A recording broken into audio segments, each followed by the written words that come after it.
Hey guys, Sasuke here, and today I'm joined with Extasio. He is a two-time best of winner, getting 10th place on Sivir in Bologna and 12th place on Rek'Sai and Lille.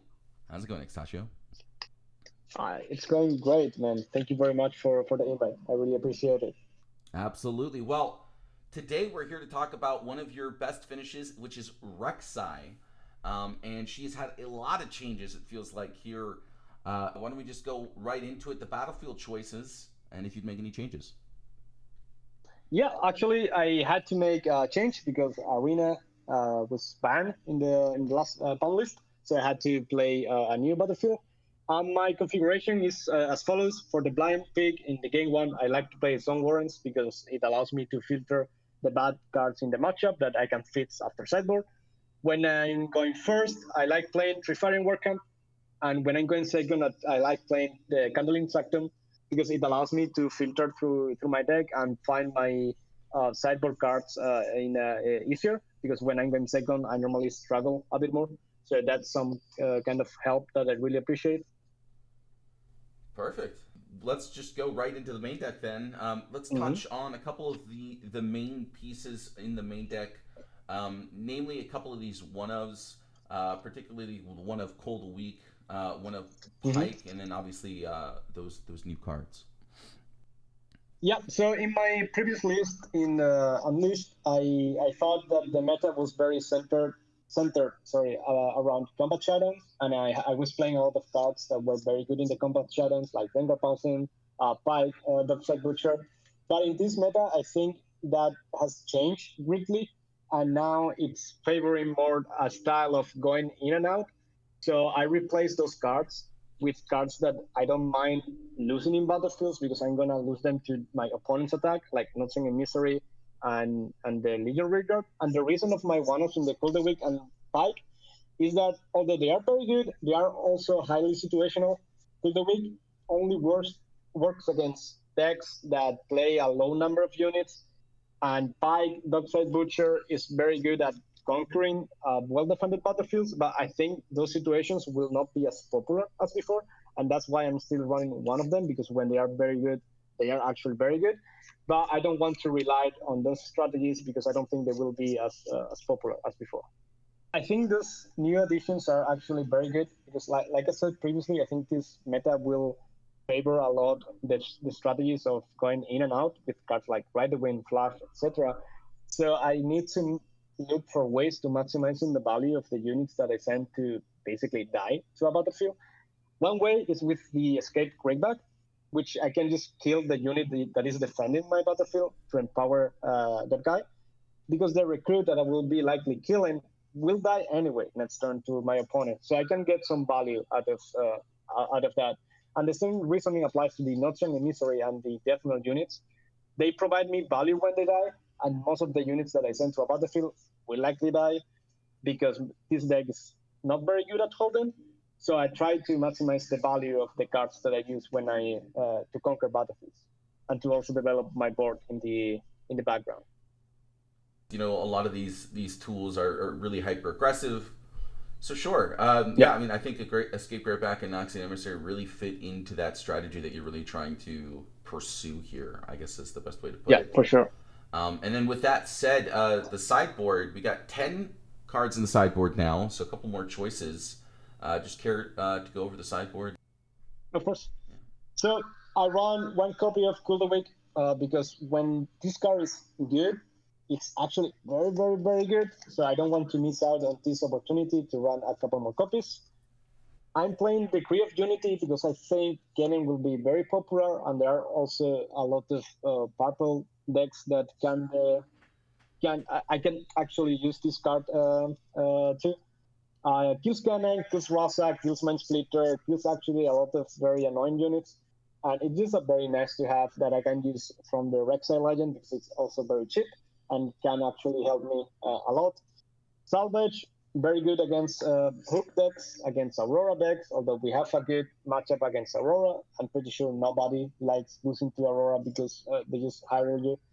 Also now, Jace that can summon Aurora on turn 2, we kind of need more answers to it. So I'm just wanting to salvages to kind of help me with that.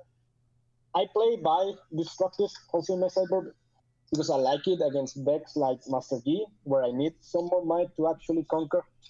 And Bite can grow super tall very quickly, and I can also utilize the ganking in some scenarios. Although the biggest reason to play her is just having a lot of might for a low number of runes.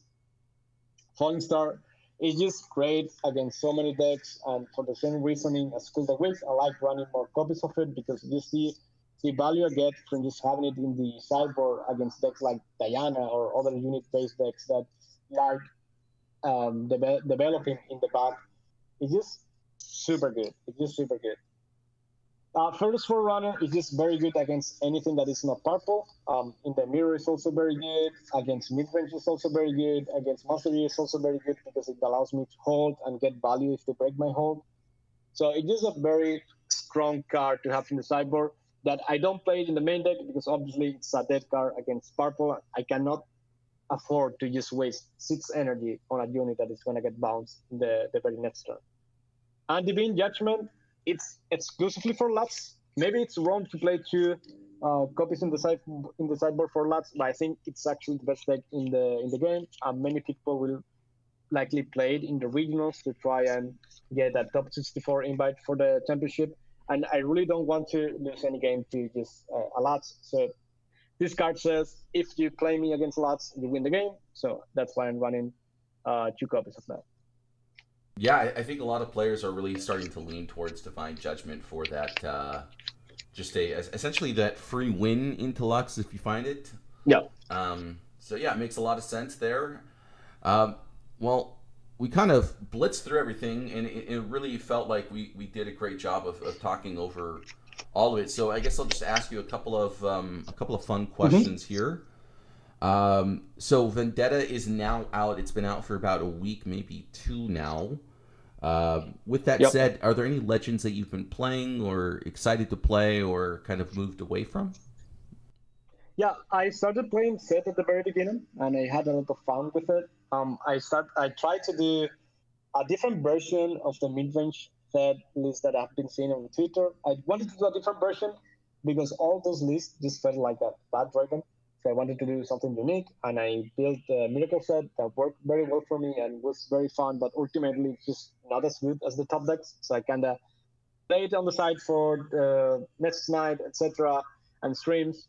But for the most part, in a competitive regard, I'm playing Cannon Miracle, and playing Cannon Miracle is what made me play 3 Hidden Blades in Rek'Sai as well.